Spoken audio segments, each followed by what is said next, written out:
നമസ്കാരം, സിറ്റി ന്യൂസിലേക്ക് സ്വാഗതം. ഗേൾസ് ഇസ്ലാമിക് ഓർഗനൈസേഷൻ കണ്ണൂർ ജില്ലാ സമ്മേളനം കളക്ടറേറ്റ് മൈതാനിയിൽ നടന്നു. ജമാഅത്തെ ഇസ്ലാമി സംസ്ഥാന സമിതി അംഗം റുക്സാന പി സമ്മേളനം ഉദ്ഘാടനം ചെയ്തു. ഇസ്ലാം വിമോചന പോരാട്ടങ്ങളുടെ നിത്യപ്രചോദനം എന്ന പ്രമേയം ഉയർത്തിപ്പിടിച്ചാണ് ജില്ലാ സമ്മേളനം നടത്തിയത്.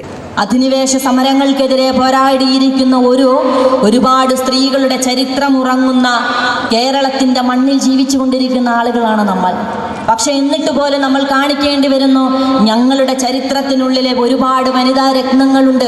അവർ സ്വാതന്ത്ര്യ സമരത്തിൽ പങ്കെടുത്തവരാണെന്നും മലബാർ സമരത്തിൽ ധീരമായ വിപ്ലവകരമായ ചുവടുവെച്ചവരാണെന്നും നമ്മൾ പിന്നെയും പറയേണ്ടി വരുന്നത് നമ്മൾ ധരിച്ചിരിക്കുന്ന ഹിജാബും നമ്മൾ ധരിച്ചിരിക്കുന്ന ഇസ്ലാമിക വേഷവും കാരണമാണ് എന്നുള്ളതിനെ കുറിച്ചും കൃത്യമായ ധാരണ തീർച്ചയായിട്ടും GIOവിൻ്റെ പെൺകുട്ടികളുണ്ടെന്ന് ഞാൻ മനസ്സിലാക്കുന്നു.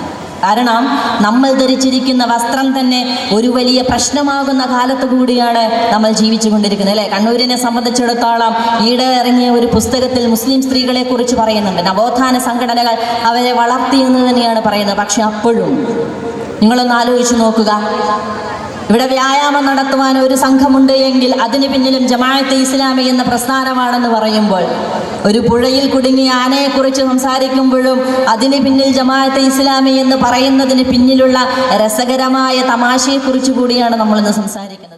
ജില്ലാ പ്രസിഡന്റ് ആയിഷ CK അധ്യക്ഷ പ്രഭാഷണം നിർവഹിച്ചു. GIO Kerala secretary Shifana Zubair, Solidarity സംസ്ഥാന പ്രസിഡന്റ് CT സുഹൈബ്, പ്രമുഖ മോട്ടിവേഷണൽ സ്പീക്കർ ഫാത്തിമ ശബരിമാല, നിഷാദ, ജമാഅത്തെ ഇസ്ലാമി ജില്ലാ പ്രസിഡന്റ് മുഹമ്മദ് സാജിദ് നദവി, സോളിഡാരിറ്റി ജില്ലാ president Shabeer Edakkad, general convener Sumayya KK എന്നിവർ സംസാരിച്ചു.